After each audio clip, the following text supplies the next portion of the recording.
A minha resenha de hoje é sobre este livro espetacular, Emburrecimento Programado, do renomado professor Taylor Gatto. A tese do autor é muito simples. Não havia um plano de educação que falhou. O plano era deixar todo mundo burro. A Liga precisa de adultos burros, então ela garante sua demanda emburrecendo as crianças. Liga se refere aos donos da educação americana. O problema para Gatto é que a industrialização da educação existe para servir a indústria, formar funcionários obedientes e consumidores vorazes. E note como a escola parece mesmo com uma fábrica. Todo mundo enfileirado, padronizado. As matérias são compartimentadas, sem nenhuma relação uma com a outra, como numa fábrica em que cada um faz uma pequena parte do processo sem entender o todo. Por fim, quando toca o sinal, todos saem desesperados daquele inferno. E aqui, vale a pena fazer uma citação dada no início do livro, criticando essa educação industrial de massa que não integra os conhecimentos. Não se aprende em intervalos de tempo divididos conforme a conveniência de uma instituição ou em aulas deslocadas do mundo em que os alunos vivem. Não aprendemos quando a vida é fragmentada em sessões que têm pouca conexão umas com as outras. Para entender o livro, eu vou lhe dar um método que eu sempre uso, e eu chamo de método Machado de Assis. Lembra da fala genial de Machado, por meio de Dom Casmurro, que explica o que o motivou a escrever sua história? Unir as duas pontas da vida. Qual a ideia central do livro? Como as partes se encaixam e formam um todo? Em meu curso sobre homeschooling, que logo vai estar disponível, eu vou ensinar isso mais detalhadamente. Por isso, fica ligadinho aí. Mas vamos lá. Com base no método Machado de Assis, eu começo com as partes introdutórias do livro, mais especificamente na parte que fala sobre o autor. Gatto começa a contar um pouquinho da sua história. 30 anos de ensino em Nova York, uma mega cidade. Mas as suas origens e hábitos estão em uma cidadezinha próxima a Pittsburgh, Monongahela, marcada por valorizar trabalho duro, família e a cultura local. Não esqueça disso. Cidadezinha, família e valor à cultura local. E aí, Gatto passa a desenvolver a sua tese.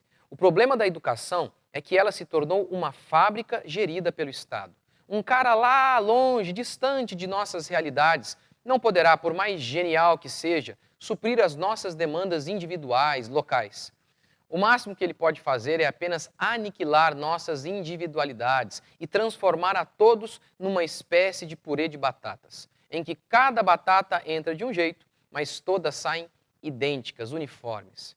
Para Gatto, a escola é uma linha de montagem de produção em massa, de mão de obra dócil e maleável. O que Henry Ford fez com carros, o sistema educacional está fazendo com as crianças, produzindo meninos em larga escala, padronizados, sem individualidade, sem pensamento crítico, que serão, por isso, ótimos atendentes de Walmart, mas inúteis como seres humanos.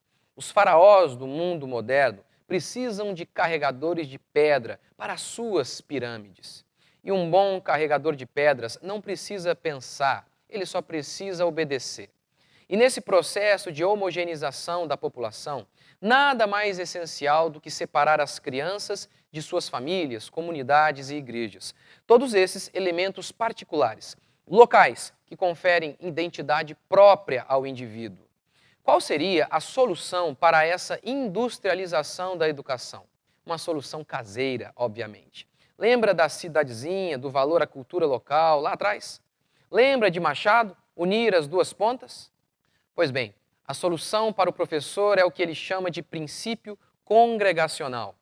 Levando-nos de volta à origem dos Estados Unidos, Gatto quer nos conduzir rumo ao caminho da liberdade. A maneira como algumas igrejas se reuniam no Novo Mundo foi o padrão que os americanos se desenvolveram como sociedade. A primeira igreja puritana em Salem foi organizada em 1626, de maneira congregacional, ao invés do modelo episcopal, seguido principalmente pela Igreja Católica. Ou seja, sem que uma autoridade central determinasse o seu funcionamento, pois a própria congregação faria isso. O que acontecia na igreja replicou-se no país. Com liberdades individuais, a nação progredia intelectualmente, financeiramente e socialmente. Ao cuidar de si, O americano cuidava melhor da coisa pública. Cada cidade possuía considerável flexibilidade para desviar-se do que teria sido o domínio de um governo central, diz Gatto. Assim, para ele, a solução estaria na liberdade, o livre mercado da educação, com escolas familiares, escolas religiosas, concorreriam com a educação pública. Gatto diz que antes da Guerra Civil era assim, e o povo se voluntariava para o tipo de educação que se adequava mais a ele. O autor também afirma que a escola distanciou as pessoas do conhecimento e de suas famílias. O que poderia ser aprendido fora da escola foi roubado pela TV. Se você não assistiu, eu tenho um vídeo falando sobre isso, o perigo das telas. Eu vou deixar aqui na descrição. Por fim, com base em tudo o que o renomado professor disse, o homeschooling seria a solução mais local, mais caseira, mais artesanal que você poderia imaginar. Parece radical? É que você foi escolarizado e hoje associa educação à escola, mas nem sempre foi assim. Gatto conta, por exemplo, que em Massachusetts a obrigatoriedade da escola foi estabelecida pela primeira vez em 1850. 80% da população foi contra isso. Mas, por fim, através de armas, por meio das armas, as crianças foram obrigadas a ir para a escola. Algumas afirmações ousadas e óbvias de Gatto no livro valem a pena serem ressaltadas aqui. Ele diz que a educação não custa nada, que aprender a ler é fácil. Se você discorda dele, é porque você não sabe o que é educação de fato. Gatto vai além e diz: as escolas são irrelevantes nas empreitadas do planeta. Elas não ensinam nada. Pessoas bem escolarizadas são irrelevantes. Podem vender filmes e lâminas de barbear, mas como seres humanos são inúteis. Já reparou que muitos desses que passam nas melhores posições, nas melhores faculdades, dificilmente estão realizando grandes coisas pela sociedade? Para o professor eleito várias vezes como o melhor professor do ano, se valorizássemos mais a família, a igreja, a comunidade, nós seríamos tão autossuficientes que não precisaríamos da autossuficiência material. O homem que ficou mais de 30 anos dentro de uma escola afirma: a escola é uma sentença de prisão de 12 anos, em que maus hábitos são o único currículo verdadeiramente aprendido. Eu ensino escola, eu sou premiado por isso, eu sei como funciona. Seja ousado, tome a pílula vermelha e crie coragem para sair dessa mentira que é o sistema de educação obrigatório.